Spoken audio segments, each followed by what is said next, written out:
இன்று உலக இதய தினம். கருவில் உருவாகும் போதே முதலில் உருவாகும் உறுப்பு இதயம்தான். பிறக்கும் முன்பே துடிக்கத் தொடங்கும் இதயத்தை இறக்கும் வரை பாதுகாப்போம். ஃப்ரெண்ட்ஸ், இந்த கவிதையை கேட்டவுடனே உங்களுக்கு தெரிஞ்சிருக்கும் நம்ம இந்த வீடியோவில் உலக இதய தினத்தை பற்றி பார்க்க போகிறோம்னு. வீடியோக்குள்ளே போகிறதுக்கு முன்னாடி லைக் பண்ணுங்கள், ஷேர் பண்ணுங்கள், சப்ஸ்கிரைப் பண்ணுங்கள், கூட அந்த பெல் ஐக்கானே கிளிக் பண்ணிடுங்க. சரி, வாங்க வீடியோக்குள்ளே போகலாம். உலக இதய தினம் ஒவ்வொரு வருஷமும் செப்டம்பர் 29ஆம் தேதி கொண்டாடப்படுது. இது இதய ஆரோக்கியம் குறித்த விழிப்புணர்வை ஏற்படுத்துறதுக்கும் இருதய நோய்க்கான தடுப்புக்கான நடவடிக்கைகளை ஊக்குவிப்பதற்கும் அர்ப்பணிக்கப்பட்ட ஒரு உலகளாவிய முயற்சி.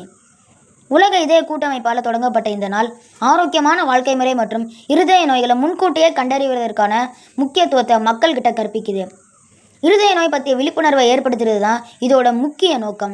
ஆரோக்கியமான வாழ்க்கை முறையின் முக்கியத்துவம் மற்றும் இருதய நோய்களை தடுப்பதற்கான சரியான உணவு மற்றும் உடற்பயிற்சி போன்ற செயல்களை இது மக்களுக்கு கற்பிக்குது. உலகளாவிய முயற்சின்னு பார்த்தீங்கன்னா தனிநபர்கள், சமூகங்கள், அரசாங்கங்கள் இதய ஆரோக்கியத்துக்கு முக்கியத்துவத்தை உணர்த்து செயல்பட இது ஒரு உலகளாவிய தளத்தை வழங்குது. யார் இதை நடத்துகிறாங்க அப்படின்னு பார்த்தீங்கன்னா உலக இதய கூட்டமைப்பு, வேர்ல்டு ஹார்ட் ஃபெடரேஷன் அப்படிங்கிறவங்க தான் இதை நடத்துகிறாங்க.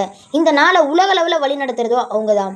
இந்த நாளில் இருதய நோயோட ஆபத்து மற்றும் தாக்கத்தை குறைப்பதற்கு உலகெங்கிலும் உள்ள மக்களுக்கு இதய ஆரோக்கியத்தை முன்னுரிமை அளிக்க இது உதவுது. அவ்வளோதான் ஃப்ரெண்ட்ஸ், வீடியோ முடிஞ்சிருச்சு. அதுக்கு முன்னாடி உங்ககிட்ட நான் ஒன்று சொல்ல விரும்புகிறேன். உலக இதய தின நல்வாழ்த்துக்கள். தேங்க்யூ.